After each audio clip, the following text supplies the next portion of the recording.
Good morning students हम लोग पढ़ रहे थे अपना 11th का चैप्टर फिजिक्स का फ्लूइड मैकेनिक्स। कल हम लोग ने बैरोमीटर मैनोमीटर के बारे में डिटेल स्टडी किया था, ये कैसे प्रेशर मेजर करते हैं। दोस्तों आज हम लोग पढ़ने जा रहे हैं किसी लिक्विड के अंदर प्रेशर कैसे मेजर किया जाता है। दोस्तों ये हमारे रियल लाइफ से थोड़ा रिलेटेड है, तो थोड़ा इंटरेस्ट आएगा इसके डेरिवेशन में, तो आप लोग जरूर देखिएगा। आप लोग सभी लोग कभी ना कभी समुद्र में या नदी में या स्विमिंग पूल में स्नान जरूर किया होगा। तो जब उसके अंदर हम डुबकी लगाते हैं तो हमारे ऊपर एक प्रेशर फील होता है। वो प्रेशर क्यों होता है, कैसे होता है, आइए इस टॉपिक पे हम लोग देखते हैं। तो दोस्तों हमारे टॉपिक का नाम है pressure exerted by a liquid. कोई लिक्विड प्रेशर कैसे एक्सर्ट करता है, या इफेक्ट ऑफ ग्रेविटी, उसमें ग्रेविटी का क्या इफेक्ट होता है, क्या योगदान होता है, इस चैप्टर के अंदर देखेंगे, इस टॉपिक के अंदर देखेंगे हम लोग। दोस्तों आइए देखते हैं। ये कंटेनर है हमारा, इस कंटेनर के अंदर लिक्विड है जो कि इक्विलिब्रियम कंडीशन में है, यानी इसके पार्टिकल्स मूव नहीं कर रहे हैं। तो इसके अंदर हमें प्रेशर निकालने के लिए किसी भी पॉइंट पे हमने एक सिलिंड्रिकल वॉल्यूम लिया। इस लिक्विड का ही वॉल्यूम है जो सिलेंडर शेप में है, हमने मान लिया, कंसीडर कर लिया खुद से, जिसका क्रॉस सेक्शनल एरिया ए है और जो h हाइट तक है। दोस्तों क्रॉस सेक्शनल एरिया कहने का मतलब ये जैसे मान लो सिलिंड्रिकल पोर्शन है, तो इसका ये जो एरिया है सर्कुलर टाइप का, इसी को क्रॉस सेक्शनल एरिया कहा जाता है। तो क्रॉस सेक्शनल एरिया ए है, तो यहाँ का भी क्रॉस सेक्शनल एरिया कितना हो जाएगा, ए होगा। ठीक है, तो दोस्तों इस लिक्विड वॉल्यूम सिलिंड्रिकल वॉल्यूम पे कौन कौन से प्रेशर लग रहे हैं, आइए देखते हैं। कौन कौन से फोर्स लग रहे हैं देखते हैं। तो सबसे पहले दोस्तों एक फोर्स इस पे लग रहा है जो ऊपर वाले लिक्विड के प्रेशर के चलते लग रहा है। सबसे पहले एक फोर्स जो इसके ऊपर लिक्विड है वो प्रेशर इस पे नीचे की ओर लगाएगा, यानी इसके ऊपर वाले पोर्शन के ऊपर एक फोर्स लगेगा जो कि नीचे की ओर होगा। तो मैंने एक फोर्स का नाम दे दिया यहाँ पे ऊपर वाले पोर्शन पर F1। उसके बाद दोस्तों एक नीचे वाला लिक्विड इस नीचे वाले पोर्शन पे एक प्रेशर लगाएगा ऊपर की ओर, तो उस प्रेशर के चलते एक फोर्स लगेगा नीचे वाले पोर्शन पर F2। अभी को हम नाम दे रहे हैं, इसका वैल्यू कितना होगा हम लोग अभी डिराइव करते हैं। ठीक है दोस्तों, और देखिए और कोई फोर्स लगेगा, तो हाँ एक मेन फोर्स जो है, ये जो एलिमेंटल वॉल्यूम है इसका कुछ ना कुछ तो मास होगा, बिना मास के कोई एलिमेंट पॉसिबल नहीं है। तो इसके मास के चलते एक वेट नीचे की ओर लगेगा, और हम जानते हैं कि वेट भी क्या है, फोर्स है। तो एक फोर्स जो वेट के फॉर्म में नीचे की ओर लगेगा। ठीक है दोस्तों, चलिए अब देखते हैं। हम जानते हैं कि प्रेशर बराबर क्या होता है, force per unit area. Pressure बराबर क्या होता है, फोर्स पर यूनिट एरिया। तो दोस्तों यहां से हम फोर्स निकाल सकते हैं, यानी F1 का वैल्यू कितना आ जाएगा, F1 बराबर प्रेशर 1 इंटू एरिया 1, यानी इसके ऊपर जो लिक्विड है उन सबका प्रेशर और डिवाइडेड बाय इस पोर्शन का एरिया। तो प्रेशर 1 इंटू एरिया। अब एरिया 1 क्यों नहीं लिखा मैंने, इसलिए नहीं लिखा एरिया 1, जो ये सिलिंड्रिकल वॉल्यूम हमने कंसीडर किया वो यूनिफॉर्म क्रॉस सेक्शनल एरिया का है। इसका मतलब अगर नीचे वाले पोर्शन का एरिया 2 मीटर स्क्वायर है, तो सारे पोर्शन यहाँ से ऊपर तक का, ऊपर वाले का भी 2 मीटर स्क्वायर है। इसका मतलब क्रॉस सेक्शनल एरिया इसका यूनिफॉर्म है, हर जगह एक समान है। ठीक है, उसी तरह से दोस्तों फोर्स 2 का वैल्यू कितना आया, तो फोर्स 2 बराबर होता है, हो गया कितना, प्रेशर 2 इंटू एरिया। ठीक है, अब देखते हैं वेट। तो हम दोस्तों जानते हैं कि वेट जो होता है mass into acceleration due to gravity, इसको इक्वेशन 1 मान लेते हैं। तो दोस्तों हम वेट कैसे निकालेंगे, हमारे पास मास तो नहीं है, तो मास नहीं है तो हम वेट कैसे निकालेंगे। तो हम जानते हैं कि हम एक फॉर्मूला जानते हैं कि डेंसिटी बराबर होता है mass divided by volume. Density of a fluid equal to mass of the fluid divided by volume of the fluid. तो हमको इस पोर्शन का मास निकालना है। ठीक है, और चूंकि पूरा फ्लूइड क्या है, पूरा लिक्विड जो है जिसका डेंसिटी हम लोगों ने रो मान रखा है, तो यहां से हम लोग मास बराबर क्या लिख सकते हैं, mass of the portion, this portion, mass of this portion बराबर density of this portion of the liquid into volume of this portion. ठीक है, यानी मास बराबर डेंसिटी इंटू वॉल्यूम। अच्छा दोस्तों, वॉल्यूम भी तो हमें नहीं दिया है, लेकिन हम सिलिंड्रिकल पार्ट का वॉल्यूम निकालना जानते हैं अगर उसका क्रॉस सेक्शनल एरिया और हाइट दिया है तो सिलिंड्रिकल पार्ट का वॉल्यूम बराबर होता है एरिया इंटू हाइट।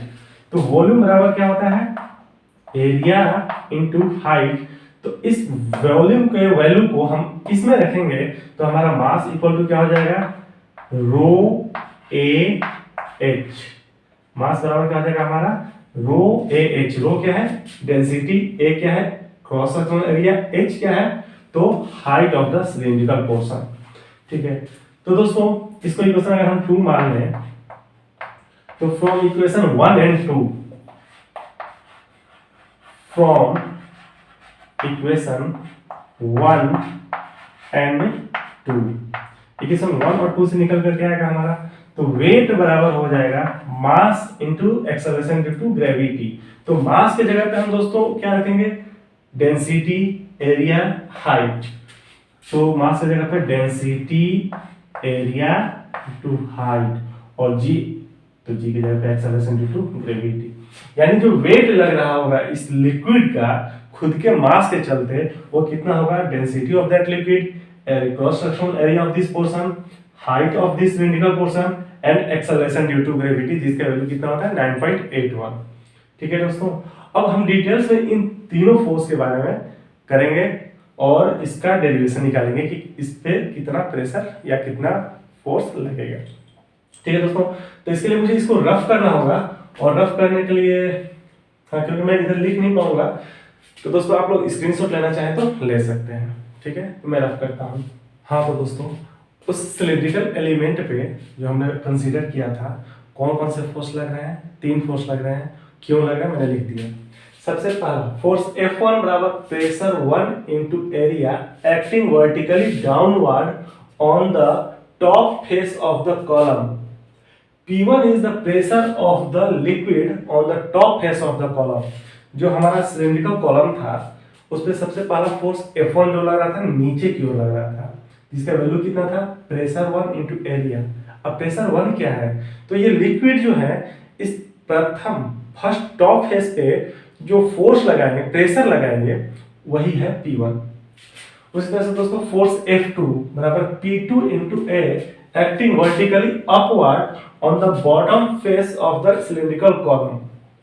जो F2 फोर्स है उसका वैल्यू है प्रेशर 2 इनटू एरिया, जो किस पे लग रहा है, बॉटम फेस पे लग रहा है, ऊपर की ओर, सीधे ऊपर की ओर।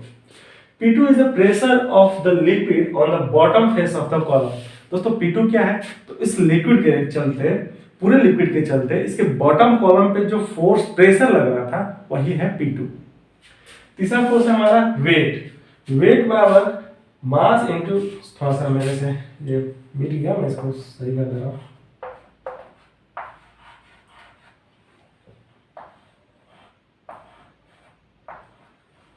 ठीक है, तीसरा फोर्स था क्या, वेट।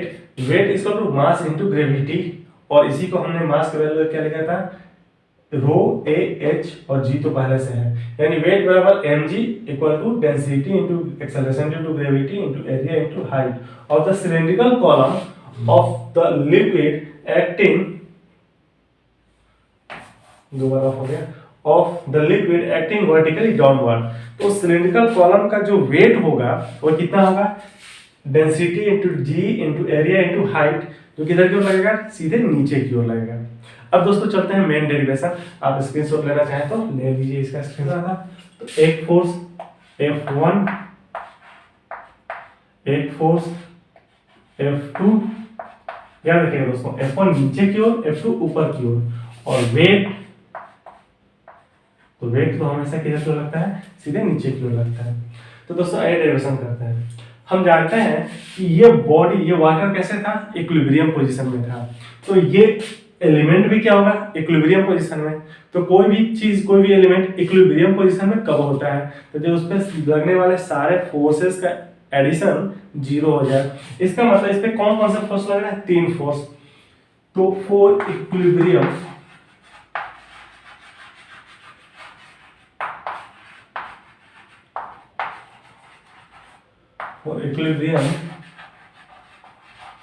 condition इक्विलिब्रियम कंडीशन के लिए summation of all the forces F net equal to क्या होना चाहिए 0। तो सारे फोर्स कौन है, F1 प्लस F2, एक सेकेंड शुरू से करते हैं। F1 नीचे की ओर प्लस में प्लस वेट, लेकिन F2 तो इन दोनों के अपोजिट है, तो इसका साइन भी हम लोग क्या लेंगे, अपोजिट लेंगे, यानी प्लस इन दोनों को लिए तो इसको क्या लेंगे minus, minus F2 equal to 0। ठीक है दोस्तों, हमने ये क्यों लिया, क्योंकि हमने पहले कंसीडर कर रखा है कि ये जो एलिमेंट है या इसके अंदर जो भी लिक्विड है वो इक्विलिब्रियम कंडीशन में है, और हम जानते हैं कि फॉर इक्विलिब्रियम कंडीशन किसी भी पार्टिकल पे लगने वाले सारे फोर्सेस का एडिशन क्या होना चाहिए, 0 होना चाहिए, यानी नेट फोर्स क्या होना चाहिए, 0 होना चाहिए, अनबैलेंस्ड फोर्स नहीं होना चाहिए, जो भी इस पे फोर्स लगे वो बैलेंस्ड फोर्स होना चाहिए। तो उस केस में सारे फोर्स का एडिशन 0, तो F1 और वेट को हमने पॉजिटिव ले लिया है, जब इन दोनों को हमने पॉजिटिव लिया है तो नीचे वाला फोर्स जो लग रहा है उसका डायरेक्शन इन दोनों के जस्ट अपोजिट है, उसको निगेटिव लेना पड़ेगा। ऐसे जरूरी नहीं है कि हम लोग इसको पॉजिटिव लिया तो इसी को निगेटिव, हम इन दोनों को निगेटिव इसको पॉजिटिव ही ले सकते हैं, बात हमारा रिजल्ट वही आएगा।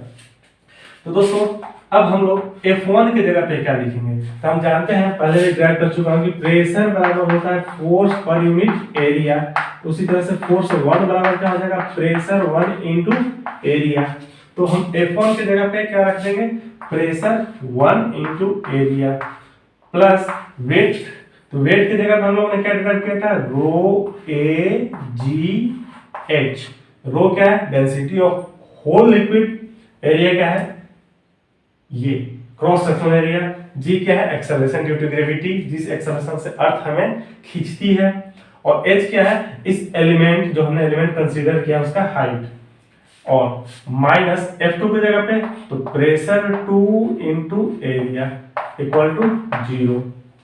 तो दोस्तों यहां से हमारा प्रेशर 2 इक्वल टू क्या हो जाएगा, pressure 1 into pressure 1 into area plus row A ji H divided by area. इसका प्रेशर 2 का एरिया मैंने इससे डिवाइड कर दिया, तो दोस्तों इसका एरिया और ये एरिया कॉमन है, कर दिया, बचा क्या हमारा, यानी प्रेशर 2 इसका तो आ गया हमारा pressure 1 plus rho g H, यानी प्रेशर नेट प्रेशर बॉटम वाले फेस पे क्या हो जाएगा, ऊपर वाले पार्ट पे प्रेशर प्लस इसकी खुद के मास के चलते प्रेशर, यानी रो जी एच। जस्ट वैसा केस है जो हम लोग ने पढ़ा था स्ट्रिंग के केस में, स्ट्रिंग पे जो टेंशन होता है वो मासलेस स्ट्रिंग नहीं, मैसिव स्ट्रिंग के चलते जो हमारा टेंशन निकलता था वो खुद के मास के चलते भी कुछ फोर्स होता है। तो दोस्तों हमारा जो इक्वेशन निकल के आया P2 equal to P1 plus rho g h, ये P2 क्या है, तो इस हमारे फिगर के केस में ये बॉटम वाले पोर्शन पे लगने वाला प्रेशर है P2, जो कितना होगा P1 यानी ऊपर वाला पोर्शन का pressure plus rho g H यानी इसका खुद का प्रेशर। दोस्तों अगर हम जनरल बात करें, इस फिगर को हटाकर जनरल बात करें,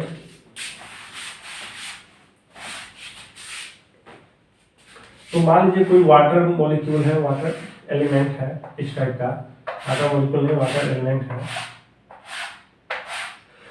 तो P2 हमें क्या बताया था, किसी हमें पोर्शन पे प्रेशर निकालना, मान लीजिए इस पोर्शन पे हमें प्रेशर निकालना है, मैं दूसरे पेन से बना रहा हूं, इस पोर्शन पे हमें प्रेशर निकालना है, तो इस पे प्रेशर कितना होगा, तो यहाँ पे प्रेशर अगर हम P ना दे दिए तो प्रेशर इक्वल टू कितना होगा P1 यानी ऊपर ही वाली पार्ट पे प्रेशर। तो दोस्तों इस पार्ट पे प्रेशर कितना लग रहा है, तो एटमॉस्फेरिक प्रेशर ही लग रहा है, क्योंकि ये अपर सरफेस है, अपर सरफेस किसके कांटेक्ट में है, एटमॉस्फेयर के कांटेक्ट में है, दूसरा कांटेक्ट है नहीं उस पे, तो एटमॉस्फेरिक प्रेशर यानी P0 plus rho g h. ये रो जी एच क्या है, रो क्या है, तो इस लिक्विड का डेंसिटी है, और ये जी क्या है, तो एक्सेलरेशन ड्यू टू ग्रेविटी। ये एच क्या है, तो दोस्तों ये एच है कि इस पॉइंट से ऊपर कितना हाइट तक ये लिक्विड फिल्ड है, यही ये एच है। ठीक है दोस्तों, तो ये फॉर्मूला हमने डिराइव किया कि किसी भी लिक्विड बॉडी के अंदर किसी भी पॉइंट पे हम प्रेशर कैसे निकालते हैं। तो दोस्तों ये P2 हमें क्या बता रहा है, तो किसी लिक्विड के अंदर एब्सोल्यूट प्रेशर बता रहा है, ठीक है, किसी लिक्विड के अंदर एब्सोल्यूट प्रेशर। इस फॉर्मूला को हम ऐसे भी लिख सकते हैं P2 माइनस P1 बराबर रो जी एच। यानी ये आप फॉर्मूला हमें क्या बता रहा है, तो किसी लिक्विड के अंदर 2 पॉइंट के बीच का प्रेशर डिफरेंस बता रहा है। जैसे मान लीजिए कि हमें इस पॉइंट और इस पॉइंट के बीच में प्रेशर डिफरेंस निकाल रहा है। इस दोनों पॉइंट के बीच का हाइट जो है h है, तो हम लोग क्या लिखेंगे, यहाँ का प्रेशर को, अगर हम यहाँ का प्रेशर, चलिए इसको रफ कर देना, अगर यहाँ का प्रेशर को P2 माने और यहाँ का प्रेशर को P1 माने, तो P2 माइनस P1 क्या हो जाएगा, तो density of the liquid, acceleration due to gravity and height in between the 2 points यानी h। ठीक है दोस्तों, यानी हमें प्रेशर निकालना है किसी लिक्विड के अंदर, तो हमें क्या करना होगा, उसके अपर वाले पोर्शन पे कितना प्रेशर लग रहा है। तो जनरल केस में अपर वाला पोर्शन अगर खुला हुआ है एटमॉस्फेयर में, डायरेक्ट कांटेक्ट में है, तो एटमॉस्फेरिक प्रेशर ही लगता है, प्लस उस पॉइंट से लिक्विड का हाइट कितना है। तो अगर x हाइट है तो रो जी एक्स, 10 मीटर हाइट है तो रो जी 10। ठीक है दोस्तों, उम्मीद करता हूँ आपको समझ में आया होगा। तो दोस्तों थैंक यू, और मेहनत लगा है वीडियो बनाने में। रात के 1:30 बज रहे हैं, मैं वीडियो बना रहा हूँ, तो आप लोग स्किप ना करें स्टूडेंट्स, देखें। अगर टाइम है आपके पास, पबजी खेलने से टाइम बच गया तो इस वीडियो को ज़रूर देखें।